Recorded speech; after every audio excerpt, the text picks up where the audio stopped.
Okay. Welcome back to the Movie Well Marathon. I'm Andrew, Mac. and we are finishing up this lovely, wonderful, whimsical marathon with. Is that what we forgot with the other one? To say that we were in the second Uh, I'm, night of the museum? I'm pretty sure I said something like that. But yeah, we're finishing up this marathon with Night at the Museum, Secrets of the Tomb, directed by Sean Levi. It came out in Ooh, 2014. I it died. hate this movie. I hate this movie so much. I don't hate it, I hate it. but I do feel disappointment. I hate it so much. Like, I like almost personally. Like, I feel like it's Well, it's spit in my personal. It's eye. a disappointment. What? Sorry. Of course, it's personal. It's the disappointment. It's Yeah. about the fact that we had Yeah. these two magical, wonderful movies, like, admittedly, not flawless films, but really wonderful, Uh right? huh. Like, full of wonder, wonderful. Yeah. And this one gets lost in what So very it thinks lost. is comedy, I think. I don't. I don't know. It was a chore to watch it, and I just don't. I think I've seen this movie all the way through. This might have been the third time, and I thought maybe because it's been a while since I've seen it. Mhm. I thought maybe watching it this time, maybe I wasn't being fair to it. I Right. hate it so much because in the context of the three of them, and with the Mhm. things we've been discussing, and the flaws of the second, and all that, it's just this movie is so fucking painful to watch. Like the last through this so far, we'll have movies like this, but in the marathons we've done so far, we haven't done one that's like made me angry. Oh, really? Not yet. I mean, cause like I Oh, didn't yeah. give a shit when the Terminators were bad. You know what I mean? Like, and the worse the Planet of the Apes got, there were still interesting things to talk about. It was dumb. You know, it was whatever. This franchise had nowhere to go but up. You know, like Mhm. it was always going to be an underdog. It Mhm. didn't have the focus of the public like other franchises do. It was Mhm. operating under a pretty basic idea, but with a fun twist. Like, and you're bringing things to life. You have endless possibilities. In the So British Museum, dude. yes, Endless. God, yes. Like again, a natural progression. That's like I will say I'm being a little dramatic. This movie does make me angry. There are a few things in this that I like, which we'll come to as we get there. It is Mhm. cool to go from Natural History Museum in New York to Smithsonian to British Museum. That is a cool Mhm. progression. That's fun.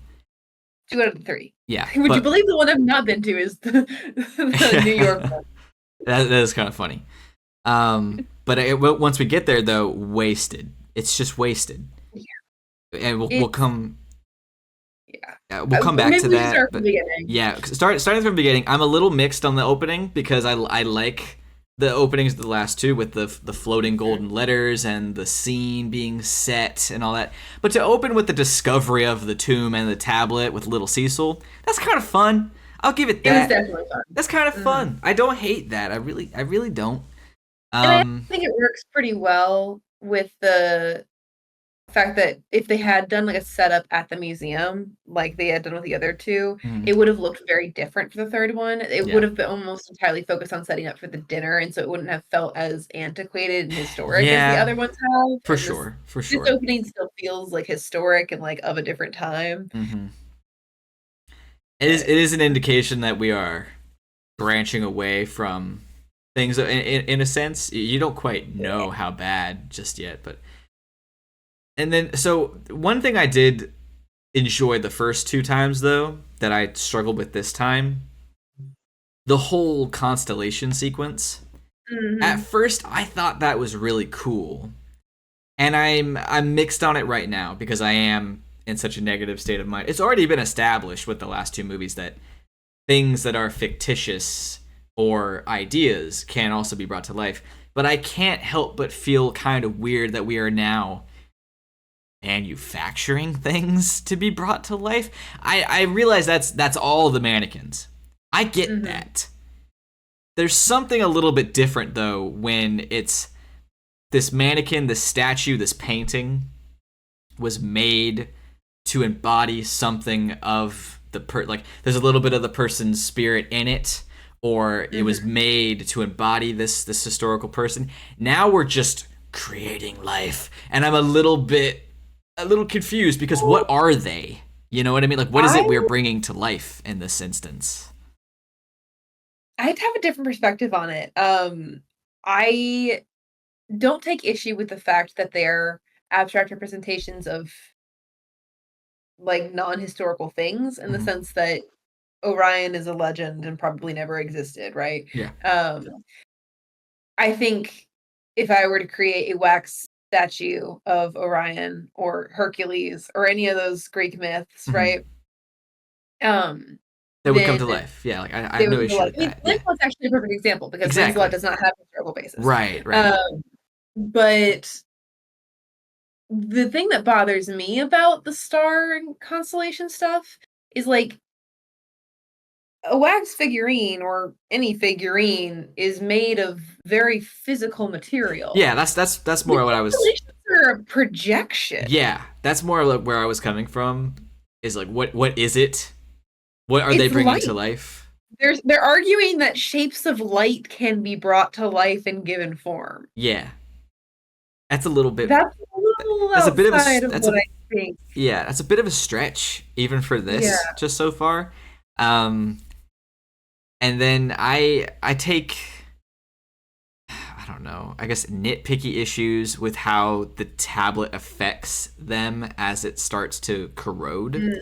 I Mm-hmm. don't I don't know. Like I said, it's a nitpick. I don't like how they glitch and they just Mm. lose their minds. I think it would have more weight if Teddy was giving his presentation and then froze. Like just froze. Because it would still imply that the technology is falling apart, but as an audience member, we get to wonder what's happening. And then as we start putting the pieces together, seeing them continually shift back and forth between mannequin and real instead of this weird thing they chose to do throughout the movie just to give Robin Williams an excuse to do his silly voices. Like, Mm-hmm. I don't really know why that was the one we chose to do.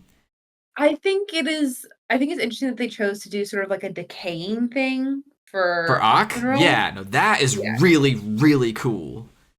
agreed. I Back like up. that. But like when it comes to all the others, like I guess at the end we find out that like Sacagawea is not made out of wax, it's polyethylene or whatever. But Mhm.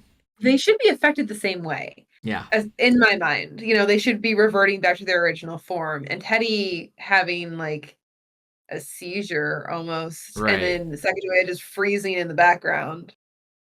Like Why? that's Yeah. why are they having different And then reactions? I if don't you, understand. I could also see again the chaos and the fun of Rexy reverting to a T Rex. That's all good and fine, but like Mhm, continue that idea, and like Teddy not knowing who Larry is.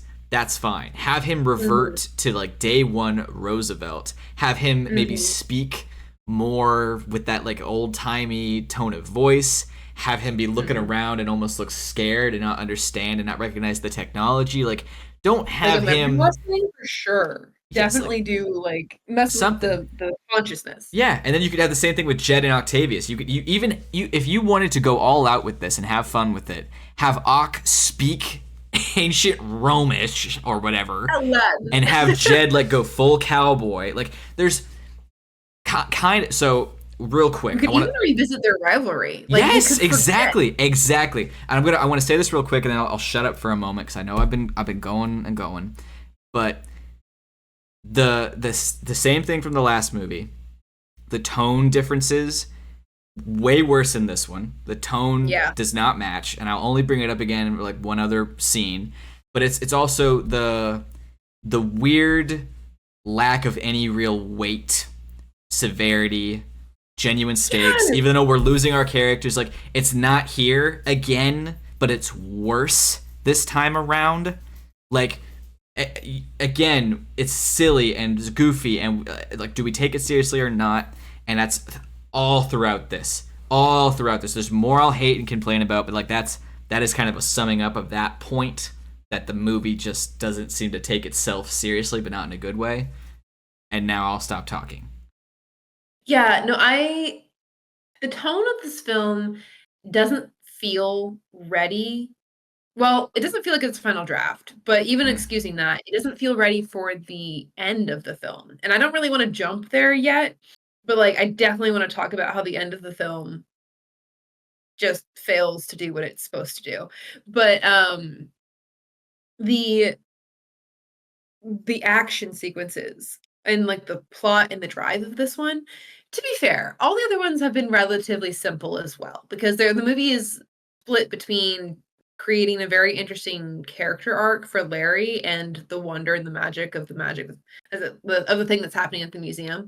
It's split between those two things, so it doesn't really have a lot of time for very, very involved plot development, right? It Mm-hmm. tends to be pretty simple. In this one, the tablet is fading and dying because it needs moonlight because somehow no one has ever taken it out into the moon Yeah. light for that long, which, you know, I could reasonably believe if it weren't something that had already been on multiple capers through multiple different locations, but it's fine. I mean, Mm-hmm. was there no moonlight in the first film? Because Yeah, I it was know. out in the open in the first film. It was outside in the last two movies, so it's been outside very likely in the moonlight in the last 10 years. But yeah, whatever. Let's say for fun, we'll overlook that one, just that one. We'll give it that. Mhm.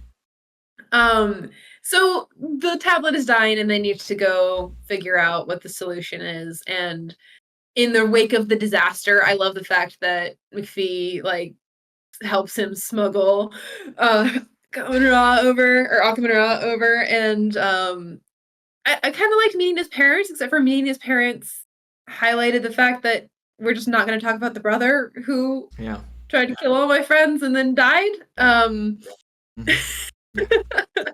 Um, and they also created a plot hole in the sense that like Akamanar was supposed to be at Cambridge, but according to the beginning of the film, he was sent straight to New York. Uh huh. Um, Yeah. I'm getting caught up in the details. I didn't even mean to. Tablet's dying. Got to go to England to fix it or learn the secrets so that we can fix it. We go. There's a weird amount of like just trying to get to the parents that really doesn't matter that much. I mean, I don't really mind the fact that Jedediah and Octavius get separated because that adds a little bit of drama. It's a reasonable, understandable thing to have happened. It creates fun situations for the two characters to deal with.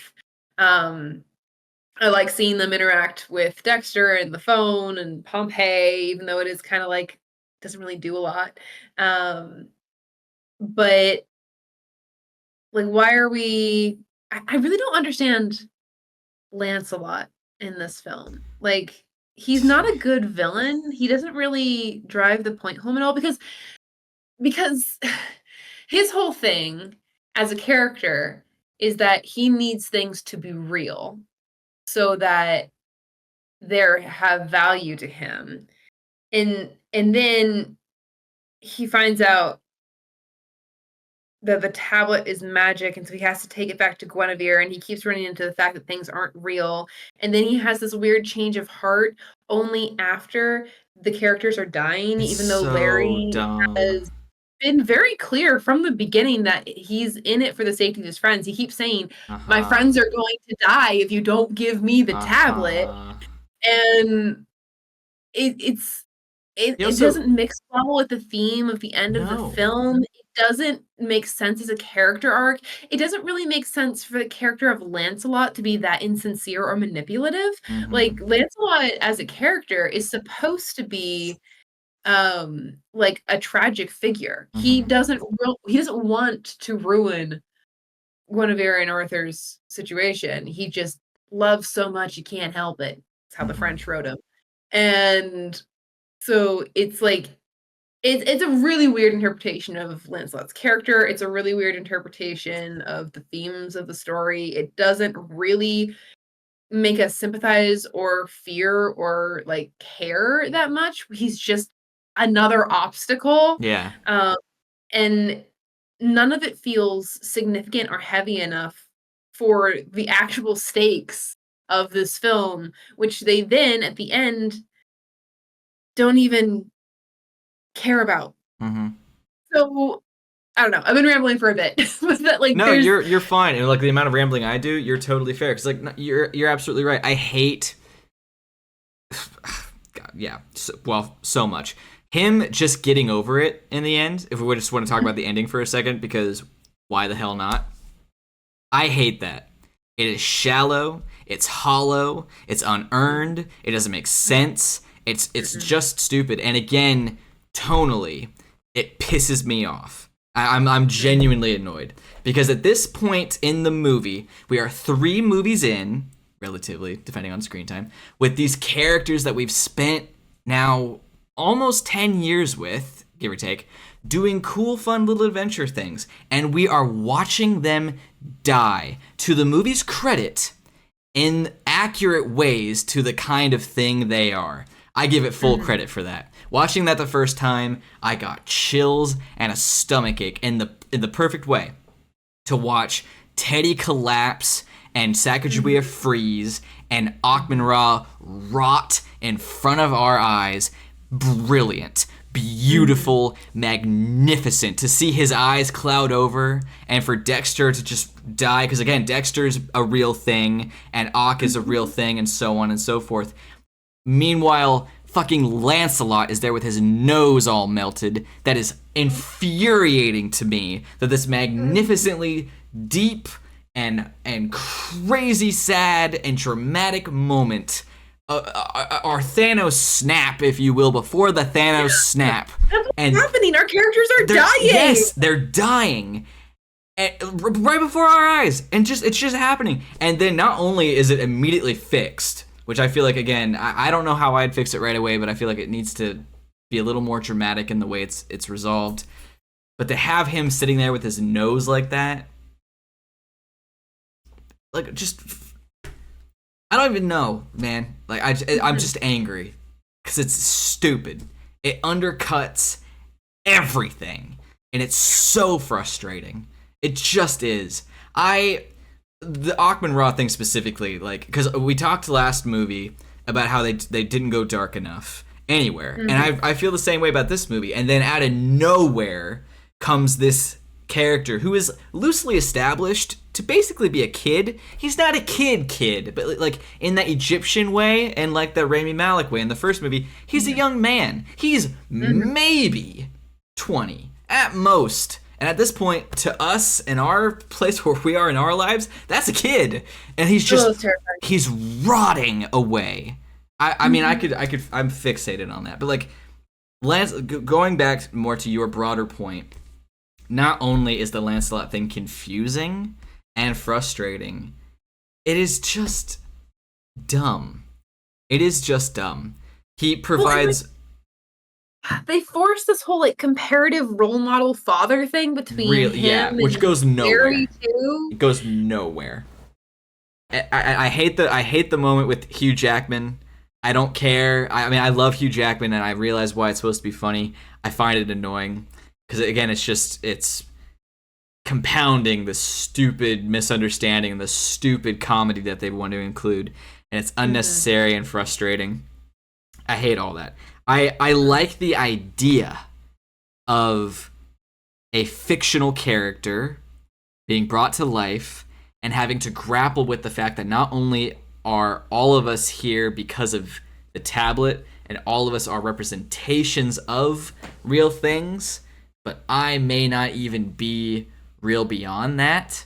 I think there's something there and something you could have explored and fun to be had with it. And they just decided to take a shit all over that idea, I think. Just completely and wholly. Yeah. This is like a branch off of that minor point. We've already seen from the first movie, and then more so in the second, and then in this one, which is fine, fictional things being brought to life. That's fine. I don't hate that. But I think there's too much of it in this movie. Sorry, I'm getting a little all over the place. We don't have as many interactions with exhibits in this movie as we do in the previous two. Sure. And it's a little bit annoying to me that the majority of the ones we do spend time with are fictional things. I'm not going to sit back and try to argue that the first movie is educational, because it's not, but they Mhm. do kind of have fun exploring and discussing real historical things because it ends up benefiting the characters to know about these things. It's not just like, hey kids, we're going to sneak in some history. It's like, to really survive in the situations that we are in, it pays to know about these things. And The first movie was full of information. It was clear that yes, it was made by people who genuinely loved yes, history. yes, The second one, a little bit less less so. I think so, people someone really loved museums, but it wasn't really yes, about that anymore. right, This one nothing. didn't care. Nothing at all. Because, like, the pharaohs are fake. The pharaohs have been fake the whole time, fine. But, like, the pharaohs are fake. Lancelot's a legend. The cool snake demon, fine. But, like, that's not, again, that's not based on anything. The only real things we have are Pompeii, which is just played for laughs. The Mhm. Triceratops, which is just played for laughs. And then, like, you brought up, and I totally agreed last week, how these movies those do so well with the Mhm. crowded backgrounds, the scenes filled with just fun things to point out and see. The Vikings, the llamas, the jade lions, Christopher Columbus walking around, and then the next one, the pilots, the astronauts, the planes, the art, Mhm. the statues of things that we'll never get to see interact again. They're all just there, existing Mhm. in this realm. In this one, we had the statue room, the like East Asian kind of room, and that's it. Yeah. Like that's really then the hallway of heads, animal heads. That's it. But the rest of this museum is just barren for some reason. Well, Where's the statue of Shakespeare? Where's Jack Black playing Churchill? Where's Alan Turing? Where are yeah. all these things that could just be walking around, just having fun, doing cool shit? Like I 100% agree. I actually am rather disappointed in the background and the set in general in this film. I I cannot say for sure because I've only been to the British Museum once mhm. and I did not get to see everything even though I was there all day. But the only thing well, there are 2 things. There's only, like, 2 like, set pieces in the film that look like they're actually from the British Museum, and the first one is when you're in Trafalgar Square and you're going up and down main area, it's the big old statue with Mhm. Napoleon at the top and the lions, and then there's, that scene where they're kind of in, like, the lobby area, if you go up those spiral staircases around that big, like, room column thing, and there's, like, a quote on the floor, that has a little cafe and stuff in it in real life. Um, but all the other set pieces looked like they're set pieces for the the Natural History Museum in New Mhm. York, just redesigned for the British Museum, Mhm. and none of it looked legit, which is a little disappointing because I've been to the Smithsonian and I've seen how well like, they're in the Smithsonian, like, clearly in the Smithsonian. I've been in the hallways and stuff that they're, like, shooting in, right, or Mhm. pretending to have shot in. They might be set pieces. But I've been to the British Museum and there wasn't hardly any of that Mhm. for this film. And so not only do we not have the busy backgrounds, we don't, in my mind, have a genuinely believable museum set Yeah. because it's the grounding in what is actually there that makes it feel so magical. Like Mhm. you don't have to design the set. You don't Mhm. have to put any energy into that because you just walk in and you just sort of do what's already there. Mhm. But I don't know. I don't know. It's No, yeah. I absolutely agree. And I did Google it when I was a kid because I was intrigued. I know that the snake demon isn't there and other bits and pieces. And Mhm. it is unfortunate that we don't. I, it's unfortunate it's not more accurate to the museum when it could have been. It's unfortunate we don't have a lot of the fun background characters that we could have had. And thinking about it again, now looking back, the previous rooms in the exhibits or in the museums in the last movies, they feel like contained little worlds. where the Civil Yes. War fight goes on, where Mhm. the Hall of African Mammals, the air in Mhm. space, the art hallways. This time we rush through these rooms so quickly. They feel like nothing. And Yeah. I'm just it's a real bummer to me. And then two things that piss me off in general, and then two things that I find more, I guess maybe nitpicky, but it is annoying. I hate the new caveman. I hate it. Yeah. I hate it. He I don't. he has a couple of funny moments, but they are not at all justified for his entire No. existence. It's I mm-mm. I absolutely hate that they did that. It's so stupid. Next, I hate that Rebel Wilson is in this movie. I hate every scene she's in. I hate everything she says. It's obnoxious, and it's like played. It's like the characters react to her as if she's weird and obnoxious as well within the movie. I don't care. I don't care if you're trying to be self-aware. This is a pain in the ass. Again, you're taking a shit on this magical, wonderful franchise that you created. It's Mhm. so annoying. The, I'm disappointed by that inclusion, and it's not even that I necessarily think that Rebel Wilson isn't a good comedian. It's just that whatever was going on with her performance in this film, it didn't fit. It needed it needed to be removed, if we're being honest. There's no value added by her no, role in this movie. not at all. Not even a little bit. Not a Mm-mm. bit. And then on top of that, they have those two stupid things fall in love, which just makes it even worse. Now, the Mhm. things that are less awful, but I do take mild issue with, I don't like that the Triceratops acts like a dog. Like, well, Rexy acts like a dog. It's like, yeah, but I was operating under the assumption that Rexy was essentially domesticated over the Mm. course of 50 years. The Mhm. Triceratops immediately being like that kind of annoys me.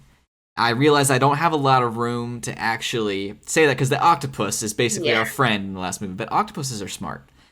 Um, I think there's more of a middle ground to do that instead of having it quite literally walk away with its tail between its legs. And then Teddy does at one point say it takes a while to get used to it.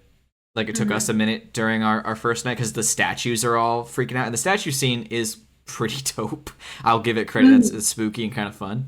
But that idea of it takes a second to get used to it didn't matter last time.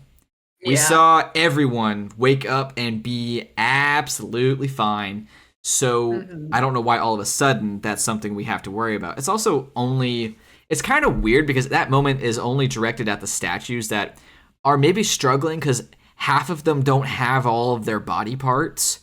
Yeah. Like No, they Lancelot wakes up really and he's should have leaned fine. The more demon wakes up and into he's fine. Like, come on now. yeah, you really should have leaned more into the body horror of, like, being a Yes. statue with Oh, lost limbs, right? absolutely. Rather than making Absolutely. an excuse that's not consistent with the previous films, Yes. you should just be like, "Well, that's unfortunate. You Yeah. only have 2 of your 4 centaur Uh-huh. legs." Like Yeah.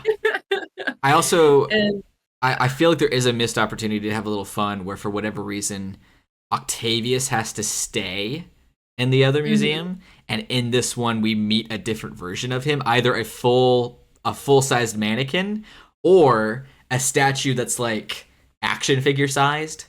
So he's still little but bigger than Jed. Like just That's pretty funny. do something a little bit different with it, or even have both of the Octaviuses in there. We met a different Teddy. We're in all these exhibits with Roman stuff. Give us another Octavius. Have some When fun with it. they first landed in Pompeii, before we knew it was Pompeii, I originally thought they were gonna give him a Roman nemesis, and I thought that was gonna Ooh, be some, oh, very um cool. I didn't even yeah, think about basically like that. another Octavius. They'd give him some dumb knockoff name, like, I don't know, Hmm. Hextavius, and then they'd, have him, like, have beef essentially, and Jedediah just be there having fun, probably backing up Octavius more than anything. That could have been really funny. Oh, like, obviously not super connected with what's going on, but that could have been an entertaining Yeah, little plot no, that's absolutely. more in vein with the original, Hmm. and it would have explored the fact that these guys have developed beyond just the representation that they were originally. Like in the first film, all the characters lean really heavily into I am the thing I represent, right? Even though they're aware that they're not actually the thing they represent, they lean into that being their identity. I think by the time the second one has rolled around, they've gotten so casual and used to the things that Larry has brought them that they no longer fully embrace that identity. So it would have been really cool in the third one to see them interact with new things on that Mm-hmm. kind of level where like these new things are fully sold on their identity as the thing that they represent. Mm-hmm. And Octavius are just there like, well, sure. But driving a little RC car and you looking at cat videos online is really fun. So you should try Yeah. that sometime. Mm-hmm. Sure. Yeah. Yeah. No, I do think that all of that plus I think it was a missed opportunity to have them land in Pompeii instead of something else. In Mhm. that, the one thing we really haven't explored much is the diorama worlds from their point of view. Like, Mm. you having them be little, you easily have the opportunity to put at least two of our characters into whatever world you want. And you did Pompeii. Fine. You did nothing with it except another stupid, pointless joke that is just to make the 5-year-olds laugh. You could have put Mhm. them anywhere. And we could have had Dude, just they Jed could and have had Ock. fights with Socrates. So yeah, well, I love that idea of having a Roman nemesis. That's all good and fine, absolutely. But you could have also had Jed and Ock put in like a World War II battle, or you could have put them in some sort of dinosaur diorama, or you could have put them in a projection of the future diorama. Like, there's so many fun little things you could have done. Because I this is one of those movies as well. I could not help it. I was thinking of all the things I would have done differently because Mhm. it was too blatant. It was so frustrating. And I was thinking as soon as they got to the British Museum, it'd be really interesting if either some sort of fairy creature, because like mythology and folklore is really big over in England and Ireland, if there was some demon or creature that was brought to life and the tablet was just shattered and the pieces Mm. got spread all over the museum. So Mhm. instead of what should have been a relatively easy jaunt to the Egyptian exhibit, now it's a fucking Easter egg hunt in a museum none of them have been to, and everyone has to split up. So Jed and Ock have to go on a little mission. Attila and Sacagawea have to go on a little mission. Dexter and whoever have to go on a little mission. We make some friends along the way. We come together in the end. Like, that would have been awesome. And then as it goes on, we find out Socrates, or not Socrates, he's a philosopher or something, right? Who's like another Mhm. Roman general guy. He's Oh, I don't know in using one general. of the pieces as a throne. One of the Yeah. other pieces is lost in the dinosaur exhibit. I'm fed up with this weird dino-ness they're doing. We should have had a whole dino exhibit. A whole exhibit. I don't give a shit. It would not have hurt Rexy. It just everyone gets a mission. Everyone gets something cool to do and they come back in the end. Would have loved that. That would have been great. As it is, it's just annoying and frustrating and weird. And Yeah, no, I yeah. just wanted to do a quick search to see if the Natural History Museum had a dinosaur exhibit because it's pretty cultural. At least the parts that I saw, Well, I it's know heavily about. Well, if we're putting it the way the internet likes to put it, it's heavily about stealing artifacts from other countries and showing them yes. off as if they found them. Absolutely. Um, and that's what was my experience was when I went there was it was largely about like Anglo-Saxon culture and Uh-huh. there was some Egyptian stuff and there was some Yes. Asian, mostly Japanese and Chinese stuff. Hmm. Like it was very much about the artifacts, which actually when I'm trying to come up with a replacement for Lancelot, because that's my first go-to when I'm trying to fix this movie is trying to replace Lancelot because I did such a bad job with Lancelot. Um, I struggle a little bit Hmm. because there were at least again in the day that I was there weren't a lot of human figures. It Hmm. was mostly artifacts, armor and pottery and like little icons and stuff. So maybe they were working with like a lack of material. Ultimately, they could do whatever they wanted to do, really, I guess. Hmm. That's probably what they've done in the other museums anyway. But it felt like they might have actually had a bit of a roadblock here. Not that they shouldn't have been able to get over it, because they Uh-huh. definitely should have been able to get over it. Yeah. But there isn't like, like when you walk, I actually I don't know if you walk into the New York Museum, is there a statue of Teddy Roosevelt right there? That I don't know. Um, I hear you from a Mhm. detailed space, right? Like to appreciate accuracy and details. Let's say you're right. There is not a dinosaur exhibit in the British Museum. Fine. But we've already established there also isn't a metal snake demon exhibit. And if I have to pick between which exhibit to add, it's going to be the thing that is actually more based in something that's real because they're Mhm. adding dinosaurs regardless, you know? Mhm. And I'm just thinking, like, if we want to continue the path that I think movies should and good ones do, which is movie 1, cool. Movie 2, let's dial it up to 11. Movie 3, Mhm. let's keep the heart somehow, the base of it, but let's dial it up to 12 and then bring it to a 14 or something. And that would be Dino Exhibit. Pterodactyls flying. How? I don't know. How do they move around at all? But like they're flying. It's weird. It's spooky. And sauropods with the long, craning, bony necks. And then other ones, ankylosaurus. I don't know. Cool shit. Just continue to amp it up because all we really do is have Rexy but with horns. So that's the only difference. That's all. Yeah. Don't think I'd want to go dinosaur route with this museum.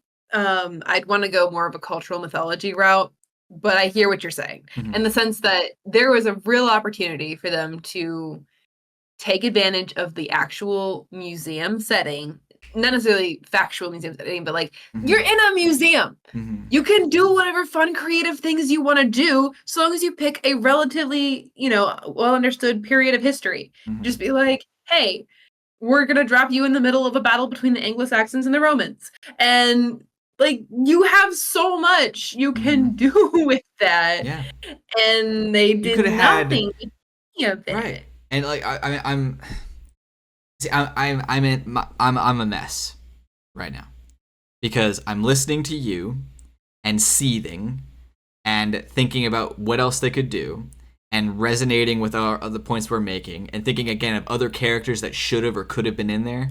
Queen Elizabeth, King Henry Mhm, VIII, mhm. Blackbeard. He Oh, was his he was wife. British. Like all, the wives. Oh my God, the wives. Or who's the headless lady? The French bitch with the cake. Oh, Marie Marie Antoinette. Antoinette. Her. Grace O'Malley. Like Mhm, God, it's just there's so much. And I'm not saying every single one of these characters has to be Amelia Earhart, gets mhm. lines, gets screen time, but like who You gets should be able to recognize them in the background. yes, the terracotta soldier pops up on screen like 8 times in the last one. He doesn't say a word, but it's cool that he's Yeah, there. It's really yeah. cool that he's there. I also I there's a little bit of the last movie in that our returning characters don't get to do anything again even though they're here for Mhm, the adventure, like, and I say that less from an angry point of view and again more from a disappointed one. I don't think Lancelot should have fought the Triceratops. Attila should have fought the Triceratops. We should have had a badass moment where he got to flex his monster muscles and do something violent. Finally, he should have been the one to do that. mhm. Absolutely. It's easy. It's right It there.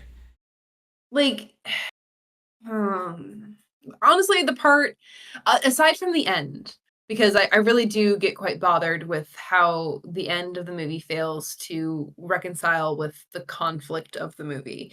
But, the part that bothers me the most is Lancelot, Mm-hmm. because not a thing about him makes sense. Mm-hmm. It's like there honestly, maybe what we're struggling with here is people who are making this film were not familiar enough with British history to really come up with good Mm-hmm. answers. Maybe. Um, because what you think of when you think of like historic British figures as an American is like King Arthur. Oh, but we can't make King Arthur the villain, right? He's too noble and honest and good. So we'll just pick a sidekick, Lancelot. Nobody really cares about Lancelot, right? And like to be fair, I'm not Lancelot's biggest fan. I think Mm-hmm. he's kind of a dumb addition.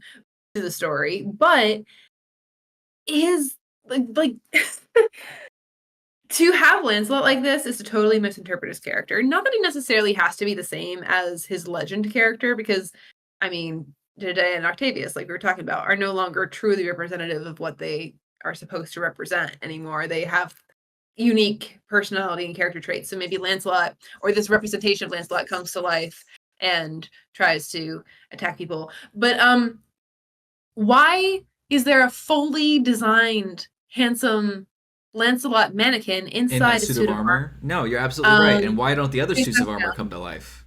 Yes. Why is it like to make Lancelot a selfish character is to ignore the historical material when in previous versions of the new characters they've introduced, they've been keeping them honest to the original material. Like the three bad guys in the second one are Uh-huh. genuinely bad people. And like Mm-hmm. Amelia Earhart was a plucky go-getter. You couldn't tell her no. And, the Custer was a failure of a strategist. He was not very good. So all of that sort of like blueprint should have carried over to this film, but instead we just have this selfish, petty, Mm-hmm. egomaniac Lancelot that gets in the way and doesn't add any value to the story. It's just confusing. I think if they had been a little more consistent all the way back in the beginning to make the characters seem more like the people they're representing, you can't really say that they have, especially with like Jedediah and Octavius. But let's say that they did. It would have been kind of fun if maybe with the tablet being split up and them having to find it, or something else that takes place within the museum, that Lancelot is the antagonist. We are exploring the idea of him grappling with the fact that he's not real. But our characters are trying to predict what Lancelot would do because they know, quote unquote, Lancelot, and then it turns out no, they don't, because there is no Lancelot for it to be based on. And maybe we Mhm. explore the idea that he was more of an asshole. Because aren't there some versions where he and Guinevere were getting it on, despite, or like they really wanted to, because he didn't respect their relationship, or Well, like not quite, not really, maybe somewhat. yeah, no, it's definitely like most versions of the story with Lancelot include infidelity. Yeah. Um, like Guinevere and Lancelot get together and it brings about the destruction of Camelot. I mean, Mm-hmm. there's domino effects, but that's essentially what happens. Um, and that it's hard to talk about without going into a whole like thesis about the culture and legends and stuff. Uh-huh. The short version is um in the Legends of Chivalry, where it was all about sort of like this fictional idealized version of medieval times. Knights were supposed to be essentially in love with the queen and understand that they were not to have her. It was called I think it was chivalric love is this idea that the queen is there as an important political chess piece almost because everyone is kind of in love with her, and that's why a lot of the knights stay loyal because they're kind of in love with her, but they also know never to cross that boundary, and that's what makes it such a pure or valuable love or relationship. Mm-hmm. It's what keeps them motivated. And then Lancelot unfortunately just happened to be gorgeous enough to catch Guinevere's eye. Mm-hmm. And because this version of the story was written by the French, the love situation takes like sort of center stage, and Lancelot and Guinevere end up getting together, which totally destroys King Arthur. He's no longer able to run a kingdom because his wife has left him, or in some versions of the story, not even really left him. There was like one night of like infidelity, and she was like, "I did not mean to do that," and Mm-hmm. she wants to reconcile, and he destroyed by it. So this in any version, however, Lancelot is never a scheming, evil, I want to steal the queen. I'm going to Mm-hmm. convince the queen to run away with me. He's usually like a victim of his own feelings. in the same way that Guinevere is a victim of her own feelings. Mm-hmm. So it's perceived as tragic for all three of them because none of them really wanted it to happen, but they were kind of at the whims of strong feelings. It's kind of Mm-hmm. how the story goes. So for Lancelot to be someone who is manipulating and scheming and selfish is very contradictory with the tragic figure that Lancelot is supposed to cut in the legends. I Again, nothing the same, but But no, I like that. I still think there's potential there to work with those pieces and those areas of character flaws and make him a believable villain. I think it'd be kind of cool if like you wanted to introduce him. Fine. He saves them from a dinosaur. Fine. But then he stays in that exhibit.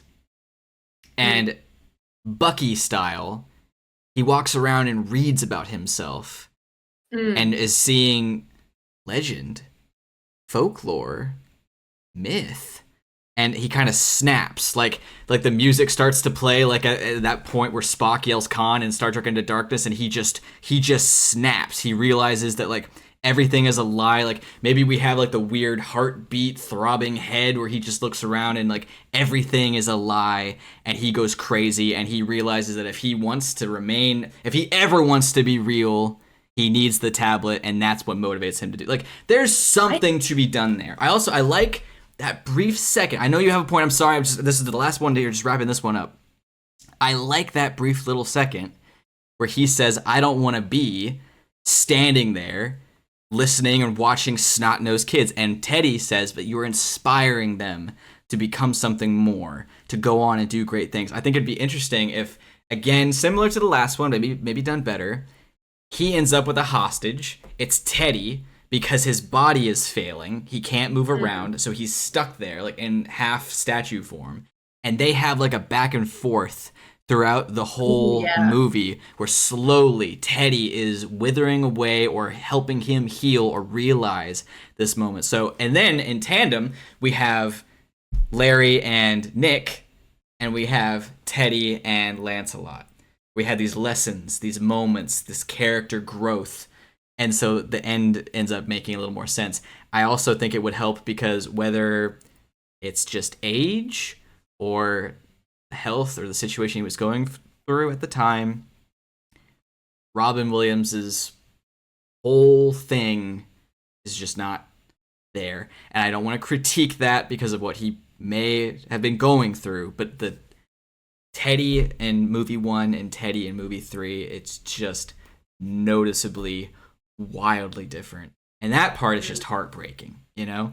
But if you want to say it was just age, which I don't really know if it was, because it's hard to say it's age when you got Dick Van Dyke still dancing in this movie, which, side note, that's cool that they came back. But if you didn't want him to be running around, to have him in a stationary, believable reason to have him being stationary, and to be there talking to Lancelot, that could have been something. But okay, sorry, you had a point. Well, I mean, I just wanted to add in that, like, I think having him reckon with the reality of what he is good. I think it's even better for him to seize this as a second chance to save Camelot. He would feel guilt for the destruction of Camelot, right? If he's leaning into himself being Lancelot, he's taking on that identity, then he is currently holding a tablet that brings dead things back to life. And if he can just find a way to get it to Camelot or to find a Camelot exhibit, if he could bring back the Grail to Camelot, then he can save it this time. And they just It's really not what he's doing. it's he just wants to be the quest hero. So that's what he's doing. Yeah, he's a character out of Monty Python, and I think it's more that than what they really intended it for it to be. I don't know. I really feel like a lot goes wrong in this film, if we're being honest. It just doesn't have the attention to detail the other two had. But if you could fix Lancelot, I think you could fix a lot. Because yeah, I heard that too. But no, you're But right. like because he the antagonist of your story has some control over what the theme of your story is, because the antagonist is representative of what the character is fighting against, right? And it's not always a one-to-one, like, the villain is selfish, and so you're trying to learn not to be selfish. It's not always that simple. But for Lancelot to just be this character that is selfish and does whatever he wants, and it jeopardizes everybody, and then at the end, he's like, "I didn't realize that I was jeopardizing everybody, even though you kept telling me that you were gonna, like, lose your friends." You held a knife Like, to a kid's neck earlier. Like, shut the fuck exactly! up. Like, dude, come on. No, I don't it's bad writing. It's it really is. bad writing. It is.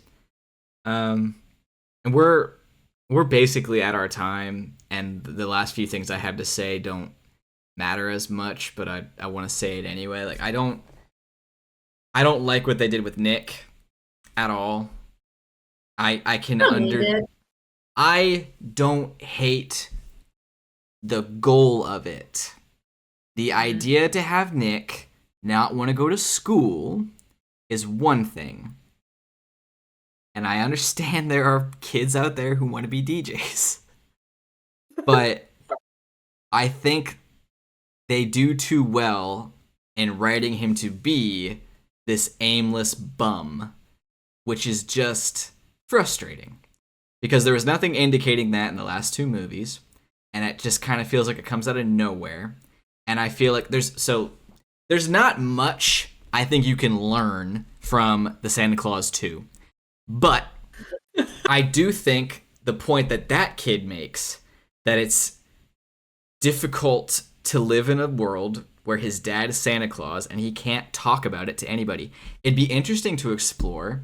Well, Nick, why don't you want to be a hockey player or go to school to be an accountant? Like, how can I just go to school when I've grown up seeing that magic exists in this world? I want to go find my magic adventure. Like, I think there's something that could have been done with that. And you could have the same, because, like, Larry is going through a beautiful self conversation of, like, I shouldn't be holding him to higher expectations than I hold myself. It's his life. Mhm. He needs to make his mistakes. Like, Mhm. I love all of that, Mhm. but, like, I don't like that this character is like a new character. He's like, Mhm. I don't know what my thing is. Right now, it's DJing. Like, you've had, you yourself, Nick, you've had 8 years of the most insane experiences of anyone on the planet. So to not have any goal or any aspiration or any interest or curiosity to explore the world beyond wanting to go to Spain and DJ and like if you wanted to portray him as being really into music and being really good at it and working towards that, no, like, because Larry points out, do you know the language? No, but, like, it'll be fine. There's no language Music barrier with music. transcends. It's like, yeah, but there is with Spanish. Like, they aren't Mhm. portraying it like he has a grasp on anything he wants to do. And I feel like it's a missed opportunity to have him want to explore something completely different because of the things that he's been exposed to. I just can't Well, help I but think feel it's like impor that's missed opportunity. I also think it's important to note that what's happening with Larry's character arc, which again is probably one of the best things in this film, what Larry goes through personally dealing with Nick's decision to not want to go to college. Like, there's actual good writing in that piece of it. It doesn't Mm-hmm. show very well, and it's kind of awkward because nothing else is good, but that has some good to it. What's happening with Larry's perspective is he's basically getting his younger version of himself thrown in his face. He's like, Mm-hmm. this kid doesn't want to go to college. He has no aspirations. He's going to make all the same mistakes I did. He's going to take forever to figure out what he wants from life. I don't want that from him, right? But at the same time, you have to realize that some people aren't ready to decide what they want for forever when Mm-hmm. they're, coming of age at 18 or whatever.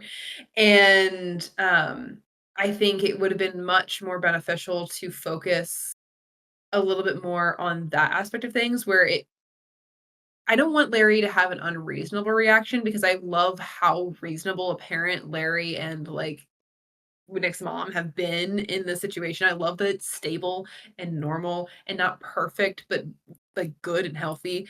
So I don't want, like, a crazy overreaction, But I'd rather, like you said, have Nick have some sort of like really obscure interest that he wants to pursue Mm-hmm. that doesn't involve going to college, Yeah. that would have like, not Nick, it would have Larry basically in a tailspin because he's not realizing that Nick does have a direction and a goal, Right. which is Larry had in the first film, right? So that would be a better way to balance out that storyline, and instead it's just, I don't know. They play it okay. It's like one of the better parts of the film, but it's not great. I think it would play a lot better if it was this night guard who we've seen for a while. By the way, he has a kid, and this is where the kid is at, and he learns that his dad's been this crazy magical night guard all this time. But for it to be Nick, I just feel like, after 8 years, it'd be kind of cool if he was just an expert on all these things. He could speak ancient Egyptian. He could speak the Hun language. He's learned Yeah. all these things about animals. He knows every bone in a Tyrannosaurus Rex's body. He knows all about Roman history. Like, what could I get from college, Dad? And it's like, whoa, whoa, whoa, whoa now. Let's not assume we know everything. But at the same time, maybe you do want to go explore some of the world because all you've had are these amazing stories about it, but you haven't seen any of it. Like, there's other things you could have done that Mhm. absolutely would have worked. And it sucks that they didn't. I think I know we're like past our time, but I do want to mention how upset I am at the way that the end is just broken because the entire drive of like 90% of the film is we need to keep our characters alive so they can continue to be what we love them as, and so they continue to be happy and alive. And at the end, just because one of them has come home to his parents, we're actually going to go ahead and just leave the entire tablet for this new museum and go back and die of our own volition in New York. And like they're trying to do a Narnia thing here, but it doesn't work. No. It doesn't make any No. sense. It makes I, you feel like they lose yeah. at the end of the film. I, I, I hate it so It's so much. good. And I Like don't, I'm not opposed to the idea that maybe the tablet needs to move on and they need to move on and maybe this talent like the franchise is moving on. So like it's a goodbye, right? I'm not opposed to that idea conceptually. But this execution awful. is nightmarish. Because, like, It's Teddy Teddy walks over to Larry after saying, "So we're all in agreement." Did Achman Ra have a say in this? You think Did maybe anyone he besides like the three of you have a right? say in this? Also, so we're just gonna disregard the Easter Island head and the other Mhm. Huns and the other cavemen and Rexy War and the other dudes. animals and all of Achman Ra's not Achman, God, all of Octavius's men, all of Jed's men, Lewis and Clark, Columbus, the Terracotta Man, the Jade Lion, all of them. They don't get a say in any of this. You guys just get to unilaterally decide about this. Like so Also, intentionally they undercut the individuality and the character, like the yes, humanness of all the like British Museum things. Like there's not enough hustle and bustle in the background of this museum to make me believe that it's worth leaving the tablet here. no. I just I just and you're right with the Narnia thing, and I get where they're coming from, where like the family's reunited. My immediate solve for that is just write out the parents. I don't even give a Mhm, shit anymore. Have them have to go to the British Museum because there are hieroglyphics there that contain mhm, the secret, and we have to get mhm, there or whatever. Like, the only thing I like about the family is it's a pretty solid origin story as to why the tablet does what it does. I mhm. will give the movie Also, full points there. Moon It Knight reference, didn't expect Khonshu, that. yes, very cool. Um, the idea of bringing his family back to life forever and all that, and that's why he wanted. Like, that's I vibe with that. But like, write something different where it makes sense that they leave the British Museum, or they have this weird. The night guards have this idea where like it's 1 month on, 1 month off now with the tablet. Or something. I don't know. Write something, and you've written in other stupid things. Write something. It's like the ending is awful. It is Yeah. It, awful. it's terrible. It's so incredibly frustrating. What about the mammoth and the ostrich? Like all these characters, like you said, like We're just unilaterally deciding. make this decision. So not only is it like unfair for everybody still back in the New York Uh Museum, huh. it, we're not convinced that like nobody has really been that great in the British Museum to our characters. They fought No. off multiple monsters and had help from one tiny little like thing, and maybe you could kind of count Akamenra's parents as helpful, but they're more played for like laughs It'd ish. be more funny, and I think in line with the tone that these movies have set, that the pharaoh and the queen sneak back, leave their Yeah. sarcophaguses or whatever, but have them come back to New York and they live there with this family we've created. Because if you're gonna try to pretend that we care about all these other new fuckers that we brought to life, we didn't care at all about the Smithsonian. We lost Amelia Earhart, we lost Custer, we Mhm. lost Abraham Lincoln. We didn't care at all about them. And by doing all this that you've already explained, it undercuts the whole mission of this movie. You said it's like Mhm. that's the mission of every movie, but it's hardcore the mission of this movie. It's like, oh Mhm. yes, we have been fighting and fighting and fighting and fighting and running and running and running and running to preserve our lives. Well, we did it. I'm done. I don't want to live anymore. Like, well, then what was the point? I mean, like it gets dark in this film in the sense that we actually see them begin to die, Uh even if huh. it's not the best use of, Yeah. death. We see them begin to die. Uh We huh. see how much they are afraid of it and how much they hate it. And yet Yes. at the end, they just go, actually, it's fine. Yeah. I I hate this movie. Tis not a whale. It's so No. frustrating. It's so upsetting. It's such a shame because we started so No. incredibly strong. Didn't mention this, but like not only Robin Williams not going to critique because of whatever was going on, but Ben Stiller fully phoning it in. Like the deadpan disinterest has gone too far now. Like you compare Larry movie 1 to Larry movie 3, he raises his voice above like the regular octave he's at like maybe twice. Like that's it. He's so I bored. do. I think people just didn't love this film like they loved the previous two. You know what's stupid? Movie 1, 42%. Movie No. 2, 44%. Movie 3, 48%. Fucking insane. This is easily the worst one of the three and critically got better reviews on Rotten Tomatoes, at least average, which is insane to me. I didn't look at the audience score because right now I really don't care about it.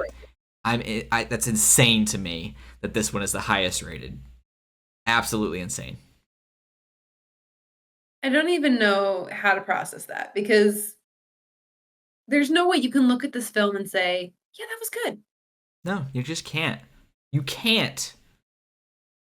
What I meant when I said maybe people loved it more was like the people who were making it loved Oh, it, I'm but sorry. yeah, I cut you no, off. that was important to squeeze in here because that is mind blowing. I don't understand how anybody would look at these films and be like, "Yeah, I don't really care for the first one. The second one's all right, but the third one, hey, there you go." No, you got that backwards. Yeah.